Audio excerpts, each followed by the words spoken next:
नमस्ते and welcome friends.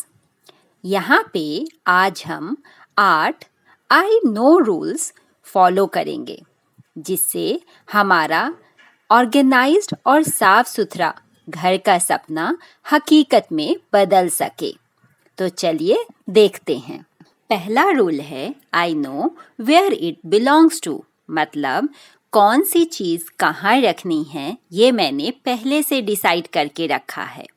कंघी कहाँ जाएगी, बिंदी का पैकेट कहाँ जाएंगे, रबर बैंड और घर की सारी चीज़ें, मतलब हर चीज़ का एक प्री डिफाइंड प्लेस बना लीजिए।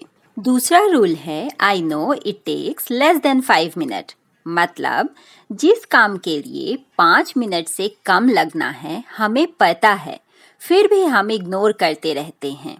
तो उन कामों को आप इमीडिएट कर लीजिए, जैसे डेली के थोड़े बहुत कपड़े फोल्ड करना, बिस्तर ठीक करना, अपने खुद के बाल बनाना। इन चीज़ों को अगर आप इमीडिएट कर लेंगे तो घर साफ सुथरा रहेगा। जैसे अगर आपको टाइम पे किचन नैपकिन जगह पे मिल जाए या सॉक्स ढूंढने का टाइम काम हो जाए, isn't it happiness? Third rule है आई नो द प्रोसेस। कई बार जब हमें बालकनी साफ करनी होती है तो हम आधी चीज़ें लाते हैं और आधी चीज़ों के लिए बार बार उठ के जाना पड़ता है। तो मैंने जैसे एक प्रोसेस बनाई कि मैं सीज़र, कपड़ा, पानी और डस्टबिन सब साथ में रखूंगी। प्लांट की कटिंग करना है तो इमीडिएट कट करके डस्टबिन में मैंने डाल दिया। कपड़े से अगर मुझे प्लांट्स पोंछना है तो मैंने उसको वाइप कर दिया। उसी कपड़े से बकेट में मेरे पास ऑलरेडी पानी बचा हुआ है तो मैंने वाटरिंग कर दी, पोछा लगा दिया। मुझे सारे काम एक साथ हो गए। क्यों? क्योंकि मुझे प्रोसेस पता थी, मैंने वो प्रोसेस पहले बना के रखी थी। इस तरह से कोई भी काम करने का अगर प्रोसेस डिफाइंड है तो बहुत कम टाइम लगता है। सेम वे अगर लॉन्ड्री की प्रोसेस है तो मुझे पहले कपड़े धोने हैं, जब तक कपड़े धुल रहे हैं तो मुझे बालकनी से कपड़े उतारने हैं, उसको फोल्ड करके रखना है। ये सारी प्रोसेस अगर आप प्री डिफाइंड कर लेंगे तो आपको बिल्कुल भी एफर्ट नहीं लगेगा और सारे काम हो जाएंगे। प्रोसेस इनकम्प्लीट मत छोड़िए, जैसे ये कपड़ा मुझे ड्राई करने के लिए डालना था। कई बार हमारे पास टाइम कम होता है और काम बहुत ज़्यादा, तो प्रोसेस कितनी लंबी है ये टाइम कितना अवेलेबल है उस पे डिपेंड करता है।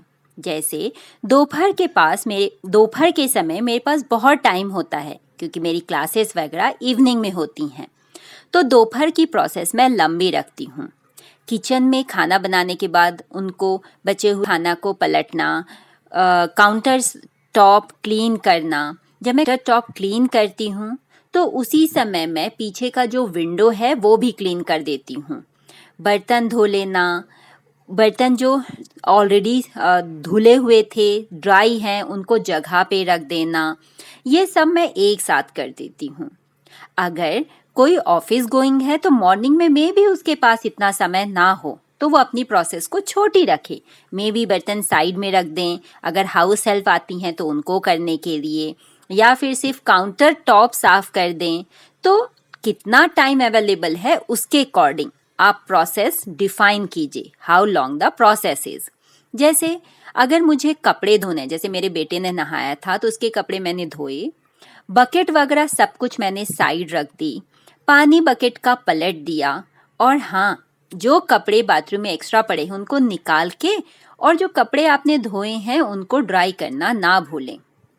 चीज़ें जगह पे रहेंगी तो आपको उतना काम कम रहेगा। बकेट वापस मैं बाथरूम में रख दूंगी।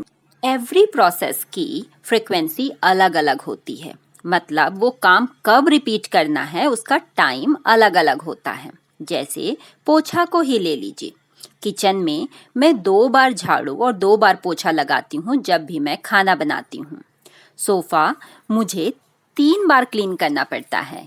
जब टीवी देखते हैं तो ऑब्वियसली बैठने पे सोफ़ा ख़राब हो जाता है तो उसको ठीक करना। बिस्तर मुझे दिन में 2 बार करना पड़ता है क्योंकि मैं दोपहर में थोड़ा रेस्ट लेती हूँ, तो दोपहर में और मॉर्निंग में। तो हर प्रोसेस की एक रिपीटेटिव वैल्यू है।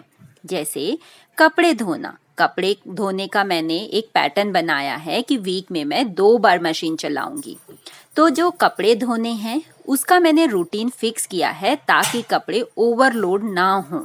जिस दिन मैं मशीन में कपड़े धोती हूँ, हैंड वॉश वाले कपड़े नेक्स्ट डे धोती हूँ, क्योंकि मेरे पास सुखाने के लिए उतनी जगह नहीं है। तो हैंड वॉश वाले नेक्स्ट डे, जिस दिन आपने मशीन चलाई है उसके बाद। लेकिन हाँ, उनको प्लेस पे ज़रूर रखिए। ये सब करने के लिए, घर को ऑर्गेनाइज रखने के लिए, इतने काम करने के लिए, isn't it we need so much of energy? अपने खाने पे ज़रूर ध्यान दीजिए, प्रॉपर डाइट लीजिए। फिज़िकल हेल्थ के साथ साथ मेंटल हेल्थ भी बहुत ज़रूरी है। आपको बहुत ज़्यादा खर्च करने की ज़रूरत नहीं है। बस एक योगा मैट या चादर लेके मेडिटेशन करना, ब्रीदिंग एक्सरसाइज करना, थोड़ी बहुत एक्सरसाइज या वॉक करना बहुत ज़रूरी है। क्योंकि अगर हम मेंटली और फिज़िकली दोनों फिट नहीं रहेंगे तो घर के काम करना नेक्स्ट टू इम्पॉसिबल है। मेंटल हेल्थ के लिए आप अच्छे भी दिखिए, क्योंकि हम जब खुद को सुंदर देखते हैं तो हमें बहुत मोटिवेशन मिलता है। अपने रूल हम खुद बनाते हैं, क्योंकि मुझे पता है कि कौन सा रूल मेरे लिए वर्क करेगा। जैसे हम DIY के नाम पे ना बहुत सारा कचरा इकट्ठा कर लेते हैं। मेरी भी यही आदत है, बस चीज़ों को रखती जाती हूँ कि मैं DIY करूँगी और ढेर लग जाता है। तो मैंने एक रूल बनाया, एक्चुअली 2 रूल बनाए। पहला ये कि अगर कोई मैं सामान रख रही हूँ और विद इन 1 मंथ अगर मैं DIY नहीं कर पाती तो उसको सिंपली मैं डिस्कार्ड कर देती हूँ। दूसरा, अगर मैंने स्टिचिंग मशीन निकाली है तो मैं 2 दिन के अंदर जितना सिल पाती हूँ उतना ही करती हूँ। फिर मशीन और सारे कपड़े मैं वापस जहाँ उसका प्लेस है वहाँ रख देती हूँ। तो सिंपल रूल आप खुद बनाइए। नेक्स्ट है कि टाइम कहाँ से निकालें इतना सारा करने के लिए। तो मैं ये रूल है कि जब बेटे को पढ़ाती हूँ तो बेटा अपना एक्टिविटी कर रहा है, लर्निंग कर रहा है, तो उस समय कोई मेरे छोटे मोटे काम जैसे सामान समेटना या फिर टेबल साफ करना पैरेलली कर लेती हूँ। इन रूल्स को आप अप्लाई करके देखिए, डेफिनेटली आपके काम के होंगे। Thank you.